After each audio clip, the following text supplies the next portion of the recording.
नमस्कार, मैं BS मीना, सहायकाचार्य हिंदी, राजकीय महाविद्यालय बावनवास। प्रिय विद्यार्थियों, आज हम स्नातक भाग तृतीय हिंदी प्रश्न पत्र प्रथम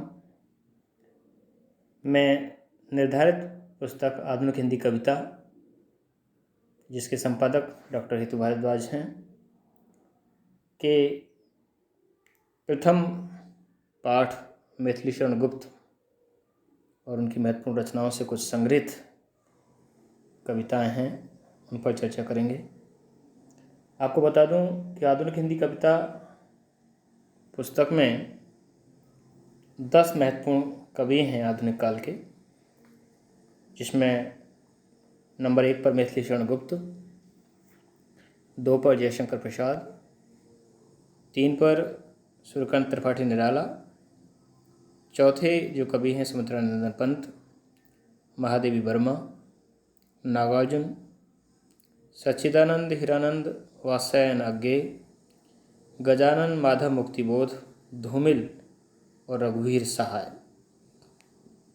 ये 10 कवि और इनकी महत्वपूर्ण रचनाओं से कुछ अंश इस पुस्तक में संकलित किए गए हैं। तो आइए आज के इस वीडियो व्याख्यान में हम गुप्त जी की महत्वपूर्ण रचना द्वापर से संग्रहित कवितांश विधृता पर चर्चा करते हैं। इससे पहले कि हम कविता पाठ प्रारंभ करें, थोड़ा सा यह जानना जरूरी है कि विधृता क्या होता है, विधृता का मतलब क्या है। तो विधृता का अर्थ दरअसल तिरस्कृत होता है, और जहाँ तक द्वापर के संदर्भ में यदि इसका अर्थ हम समझने की कोशिश करें तो पुरुष द्वारा बलात् प्रतिबंधित, प्रताड़ित या नियंत्रित स्त्री, इस तरह का अर्थ हमको इसमें लेना पड़ेगा। आपको विदित होगा कि जो द्वापर की कथा है वह भागवत से ली गई है, और विधृता जो कविता है इसमें गुप्त जी ने जो परंपरा चली आ रही थी कि जो दान करने का जो अधिकारी है वह पुरुष है, यज्ञ करने का जो अधिकारी है वह पुरुष है, उसके विरोध में विधृता के मुख से कुछ सवाल खड़े किए हैं, कुछ प्रश्न समाज के सम्मुख उठाए हैं। साथ ही पुरुष के द्वारा बलात् स्त्री को नियंत्रित करना, उस पर मिथ्यारोप करना, उस पर लांछन लगाना, उस पर अविश्वास प्रकट करना को निंदनीय बताया है, और विधृता के मुख से उसकी भर्त्सना की है। इसके साथ ही गुप्त जी ने अपनी नारी भावना को भी प्रकट किया है। तो अब हम कविता पढ़ना प्रारंभ करते हैं और समझने की कोशिश करते हैं। अब देखिए, इसमें विधृता जो स्त्री है उसका पति उस पर गुस्सा होता है, आग बबूला होता है।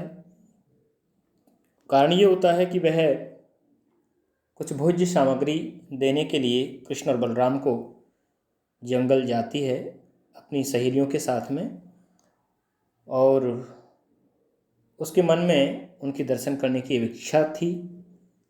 वह एक पतिव्रता स्त्री है और अपनी जगह वह पूर्णतः सही होने के बावजूद अपने पति के द्वारा जब उस पर अविश्वास प्रकट किया जाता है, उस पर लांछन लगाए जाते हैं, तो वह बहुत आहत होती है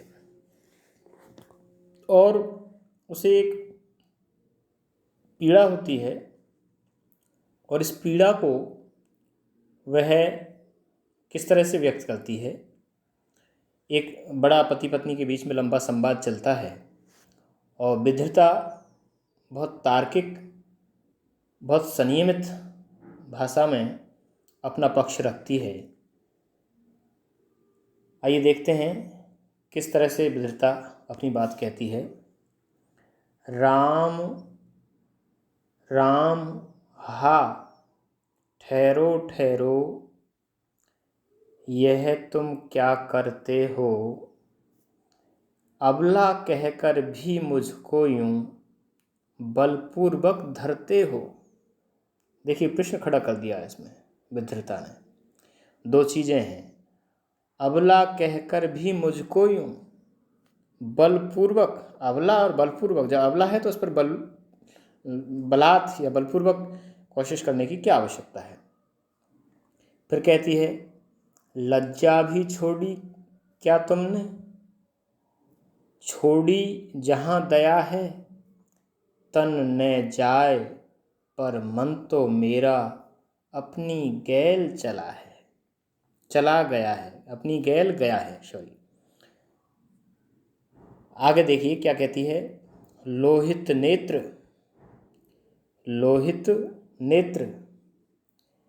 फड़कते नथुने, विकृत वदन। एक तो होता है बदन जो शरीर का द्योतक होता है, उसका अर्थ शरीर होता है, और एक होता है वदन जिसका अर्थ होता है मुख। खर वाणी, कर्कश कठोर वाणी, नारायण मेरे नर में है, कौन नया यह प्राणी। जाओ अरे नहाओ, यह शरीर अब कहाँ जाएगा, शुद्धि शांति तुम पाओ, पर सुनते जाओ, संभवतः फिर अवसर न रहेगा, तुम सुनना भी चाहोगे तो तुमसे कौन कहेगा। इसका जो पूर्व प्रसंग है वह इसी तरह से है जैसे कि मैंने आपसे अभी थोड़ी देर पहले चर्चा की थी कि वह अपनी सहेलियों के साथ, अपनी सखियों के साथ में भोज्य सामग्री दान करने के लिए जाती है, लेकिन इस कृत्य से उसके पति बहुत गुस्सा होते हैं, क्रोधित होते हैं और कटु शब्द विद्रता से कहते हैं। तो उसका उत्तर वह किस तरह से देती है वो हमको देखना है। राम राम हा ठहरो ठहरो, यह तुम क्या करते हो। देखिएगा, जब कभी हमारे जीवन में कुछ ऐसे पल आते हैं कि हमारा विश्वास डगमगाता है, हमारे पैरों तले मिट्टी खिसक जाती है, तो अनायास हमारे मुख से निकल जाता है राम राम। अरे ये सामान्य लोक व्यवहार में भी आपने देखा होगा, ये कहते हैं हम राम राम, अरे ऐसे कैसे हो सकता है। तो वही भाव है इसमें, राम राम हा ठहरो ठहरो, यह तुम क्या करते हो। मतलब जिससे उम्मीद ना हो, जिससे हम कल्पना भी कहीं नहीं कर पाएँ कि ये इस तरह से हमारे साथ कर सकता है या इस तरह से हमारे लिए सोच सकता है, तो उसी भाव की झांकी इन पंक्तियों में हमको मिल रही है। समझने की कोशिश करें। राम राम हा ठहरो ठहरो, यह तुम क्या करते हो, अबला कह कर भी मुझको यूं बलपूर्वक धरते हो। चित्रात्मकता इसमें ये नज़र आ रही है, एक दृश्य जो बिंब जो उभर कर आ रहा है वह यह है कि कहीं न कहीं जो विद्रता के पति हैं वो बलात् या ज़बरदस्ती उनको रोकने का प्रयास कर रहे हैं, या हाथापाई जिसको अपन कहते हैं, इस तरह की नौबत उनके बीच आई हुई है। यही कारण है कि वो कहती है कि एक तरफ तुम अबला कहते हो, पूरी पुरुष जाति पर प्रश्न है और महिलाओं का जवाब है इन पंक्तियों में। आप समझने की कोशिश कीजिए। अबला कहकर भी मुझको यूं, एक तरफ तुम मुझे अबला कहते हो कि ये तो बलहीन है, कोमल है, लतिका है, बिल्कुल एक कच्ची कली छुई मुई की तरह स्त्री के लिए पुरुष वर्ग के द्वारा कहा जाता है। लेकिन दूसरी तरफ बलपूर्वक धरते हो, जब तुमने अबला ही कह दिया उसको, तो फिर बल क्यों लगा रहे हो, ज़बरदस्ती क्यों कर रहे हो, बलात् उसको नियंत्रित करने का प्रयास क्यों कर रहे हो। यही भाव है इन पंक्तियों में। आगे लज्जा भी छोड़ी क्या तुमने, छोड़ी जहाँ दया है, तन न जाए पर मन तो मेरा अपनी गैल गया है।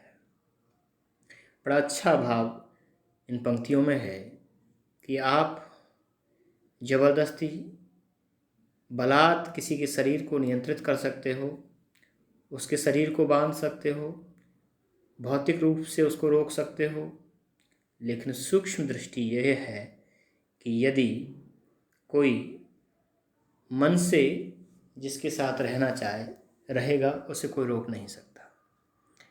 तो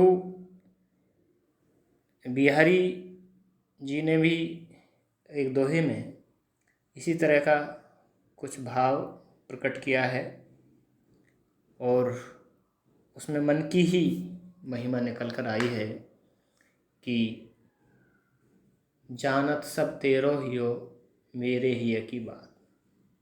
इससे पहले की पंक्ति है, कागद पर लिखत न बनत, कहत संदेश लजात, जानत सब तेरो हियो मेरे हिय की बात। अर्थ क्या हुआ कि एक जो नायिका होती है वह अपने प्रेमी को पत्र लिखती है, खाली छोड़ देती है। तो अर्थ उसमें ये निकल कर आता है कि इसमें क्या लिखूं, मतलब शब्द थोड़े हैं, शब्दों में तुम्हारे और हमारी मन की भावनाओं को आंकना संभव नहीं है, इसलिए कागज़ पर तो लिखा नहीं जाता, कहने में लज्जा आती है, इसलिए ये खाली भेज दिया है। इसमें बहुत कुछ लिखा है मानो तो, क्योंकि जानत सब तेरो हियो मेरे हिय की बात। तो कुछ इसी तरह का भाव यहाँ पर गुप्त जी ने इन पंक्तियों के माध्यम से विद्रता के मुख से मुखरित किया है। वो कह रही हैं अपने पति से कि लज्जा भी छोड़ी क्या तुमने, छोड़ी जहाँ दया है। अरे तुमको जरा भी दया नहीं, जरा भी तुमको लज्जा नहीं कि तुम किस तरह का बर्ताव कर रहे हो, एक अबला स्त्री के साथ किस तरह का कृत्य कर रहे हो। यह घोर निंदनीय है, ये किसी भी रूप में स्वीकार करने योग्य नहीं है। और तन न जाए पर मन तो मेरा अपनी गैल, गैल एकदम गैल रास्ता, गैल गया है, मेरा मन अपने रास्ते गया है, मेरा मन वहीं गया है जहाँ धर्मानुसार एक स्त्री का आचरण बनता है, जहाँ धर्मानुसार एक स्त्री अपने कुछ गृहस्थ के दायित्वों का निर्वहन करती है। उसे भी हक है दान करने का, उसे भी हक है यज्ञ आदि में सम्मिलित होने का। तो आप मुझे रोक सकते हो, आप मुझे बलात् नियंत्रित कर सकते हो, लेकिन मेरा जो मन है वो अपने रास्ते गया है।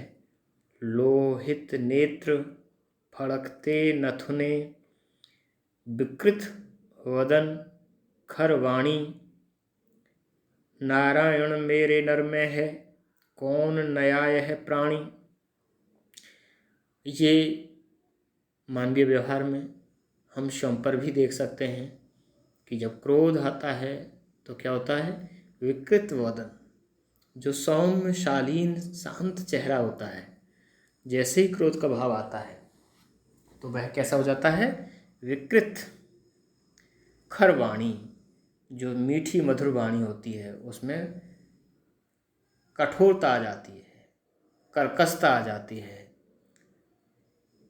और नारायण मेरे नर में है, कौन न्याय है प्राणी। वो प्रश्न करती है कि हे भगवान, हे प्रभु, हे नारायण, मेरे इतने अच्छे पति, इनमें ये कौन नया प्राणी आ गया है जिसका वदन विकृत है, जिसकी वाणी कर्कश है। फिर कहती है, रौद्र नहीं बीभत्स अशुचि है, जाओ अरे नहाओ। ये बीभत्स है, क्रोध ही नहीं, ये बीभत्स है, अशुचि अपवित्र है। जाओ अरे नहाओ, इसे पवित्र करो। यानी तुम्हारा जो कृत्य है, तुम्हारा जो आचरण है, ये घोर निंदनीय है। क्रोध भी अवसर पर अच्छा लगता है, ये तो क्रोध का कोई अवसर ही नहीं था, इसलिए ये विभत्स है, ये अपवित्र है। इसलिए आप नहाओ, अपने आप को शांत करो, पवित्र करो। यह शरीर अब कहाँ जाएगा, शुद्धि शांति तुम पाओ। भाई शरीर को तो आप बदल नहीं सकते, मुख विकृत हो गया है, वाणी कर्कश हो गई है, अब आप शम को निहारो, शम को देखो कि आपका आचरण किस तरह का है, आप किस तरह का व्यवहार कर रहे हो और क्यों कर रहे हो। इसलिए आप शांति पाने के लिए, आप शुद्धि प्राप्त करने के लिए स्नान करो। अर्थ यहाँ पर केवल पानी से स्नान करने के साथ साथ विचारों की पावनता से लिया जाना चाहिए कि जो वैचारिक विकृति आपके अंदर आई है, जिसके वशीभूत आप इस तरह के एक अबला स्त्री पर बलात् उसको नियंत्रित कर रहे हैं, उस पर अत्याचार कर रहे हैं, उत्पीड़न कर रहे हैं, शोषण कर रहे हैं, अविश्वास प्रकट कर रहे हैं, तो ये सब निंदनीय है। तो इससे मुक्त होने के लिए आपको विचार गंगा में स्नान करना चाहिए, पवित्र होना चाहिए, आपकी वैचारिक शुद्धि करनी चाहिए। न कि ये कर्मकांड आप जो यज्ञ कर रहे हैं ये महत्वपूर्ण नहीं है। जब आपने अपने मन को ही शांत नहीं किया, आप मन से पवित्र नहीं हुए, तो फिर ये आपका आचरण गलत है, व्यर्थ है, ढोंग है। पर सुनते जाओ संभवतः फिर अवसर न रहेगा, तुम सुनना भी चाहोगे तो तुमसे कौन कहेगा।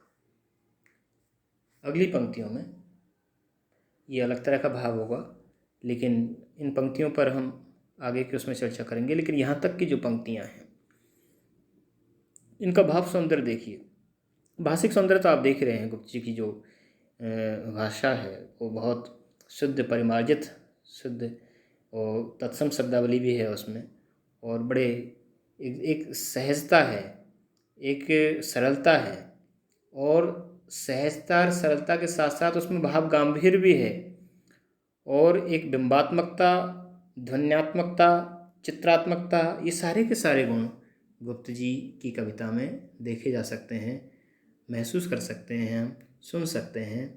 प्रसंग आप पकड़े रहना है आपको।